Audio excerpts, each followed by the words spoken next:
वज़ीर-ए-आज़म और सदर मुमलिकत के साल नौ पर पैगामात। मुल्क की तरक्की के लिए दुआएं। सदर मुमलिकत आसिफ अली जरदारी ने नए साल के मौके पर कौम के नाम पैगाम में कहा कि अगरचे पाकिस्तान को मुख्तलिफ चैलेंजेस का सामना है, मगर कौम हरगिज़ बेख्तियार नहीं। इत्तेहाद, हौसले, तख्लीकी सोच और पुख्ता यकीन के जरिए हम हर मुश्किल पर काबू पा सकते हैं।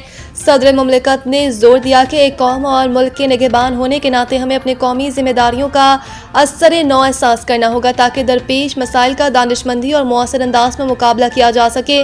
वज़ीर-ए-आज़म शहबाज शरीफ ने साल 2026 की आमद पर अपने पैगाम में कहा कि तमाम अहलियान वतन को नए साल की खुशियाँ मुबारक हो। अल्लाह ताला के हजूर दुआ गो है कि नए साल का सूरज खुशियों, खुशहाली और अल्लाह के फजलो करम लिए तुलू हो। शहबाज शरीफ ने कहा कि खुदा करे कि नए साल का हर दिन मुल्की सालमियत, कौमी हम आहंगी जैसे इक़्तिदार को मजबूत तर करे और मुआशी आसूदगी, समाजी और माशरती खुशहाली की नवीद लेकर आए। वज़ीर-ए-आज़म ने कहा कि 2025 का साल दिफाए वतन के एतबार से तारीख में सुनहरी हरूफ में लिखा जाएगा, जब मुसल्लह अफ़वाज और कौम ने शाना बशाना दुश्मन के अज़ाइम को नाकाम बनाते हुए मार्का हक में तारीख रकम की।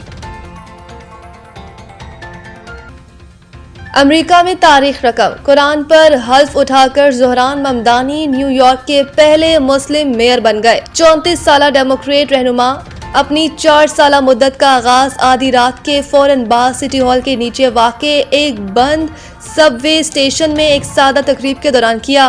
गैर मुल्की मीडिया के मुताबिक ज़ोहरान ममदानी ने हल्फ बर्दारी के दौरान अपना हाथ कुरान पाक पर रखा।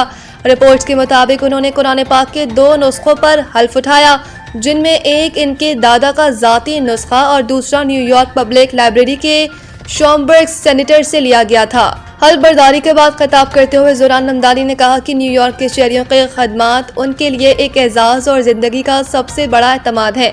उन्होंने कहा कि सादा मुकाम का इंतखाब मेहनत कश तबके से वाबस्तगी और अवामी ट्रांसपोर्ट की अहमियत को उजागर करने के लिए किया गया। ज़ोहरान ममदानी ने अपनी इंतखाबी मुहिम के दौरान महंगाई, किरायों में इजाफे और शहरी सहूलतों को मरकजी नुक्ता बनाया।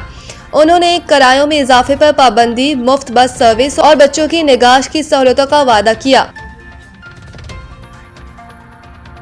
यास्मीन राशिद का NA 130 ट्रिब्यूनल फैसले के खिलाफ अदालत जाने का फैसला। यास्मीन राशिद ने सिलसिले में जेल में अपनी लीगल टीम से मुकम्मल मुशावरत की है, जिसके बाद आइंदा कानूनी हिकमत अमली तय की गई और ट्रिब्यूनल के फैसले को चैलेंज करने पर इत्तेफाक किया गया।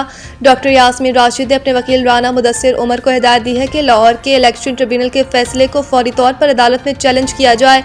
वकील राना मुदस्सिर उमर ने तस्दीक की है कि यास्मीन राशिद ने NA 130 से मुताल्लिक फैसले को बिला ताखिर अदालत में लेकर जाने की हिदायत की है ताकि कानूनी हक का तहफ़्फ़ुज़ किया जा सके। राना मुदस्सिर उमर ने बताया कि ट्रिब्यूनल के फैसले की तस्दीक शुदा कॉपी के लिए बाकायदा तौर पर अप्लाई कर दिया गया है। जैसे ही फैसले की मुस्तदिका कॉपी मौसूल होगी, मुतल्लिका अदालत में पिटीशन दायर कर दी जाएगी ताकि कानूनी तकाज़ों के मुताबिक केस को आगे बढ़ाया जा सके।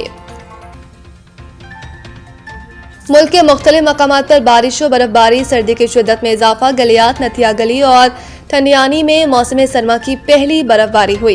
एबटाबाद और गिरदनवा में मीरपुर शहरों गिरदनवा में बारिश से सर्दी बढ़ गई, जबकि इस्लामाबाद में भी बादल खूब बरसे।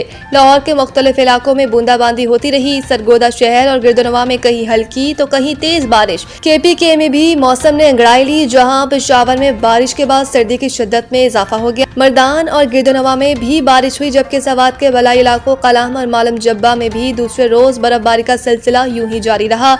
इसी तरह बलूचिस्तान के मुख्तलिफ अजला में बारिश और बर्फबारी शुरू हो गई। ज़ियारत, चमन, कान, मोहतरजई और तोबा चकजई में भी बर्फबारी हुई। इसके अलावा पशीन, किला अब्दुल्ला, किला सैफुल्ला और कला समेत दीगर इलाकों में वक्फे से बारिश का सिलसिला जारी रहा। ऑस्ट्रेलिया का T20 वर्ल्ड कप में स्पिनर्स पर इन्हिसार का फैसला। ऑस्ट्रेलिया ने T20 वर्ल्ड कप 2026 के लिए स्पिनर्स पर इन्हिसार करने का फैसला किया है। क्रिकेट ऑस्ट्रेलिया की जानिब से T20 वर्ल्ड कप 2026 की ऐलान करदा स्पेन हैवी स्क्वाड में मुतअद्दिद नए चेहरे शामिल हैं। अपनी पावर बैटिंग के लिए मशहूर मिचेल ओवन को कैमरॉन ग्रीन की वापसी के बाद स्क्वाड में जगह नहीं मिल सकी।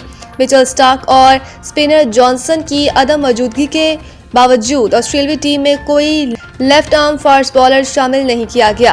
गुज़िश्ता 12 T20 मैचेस में शिरकत न करने वाले कॉपर कनोली को स्क्वाड में शमूलियत दी गई। इनके अलावा मैथ्यू शॉर्ट, मैथ्यू कोहमेन और जेवियर बाल्टेट भी वर्ल्ड कप में डेब्यू करने वाले हैं।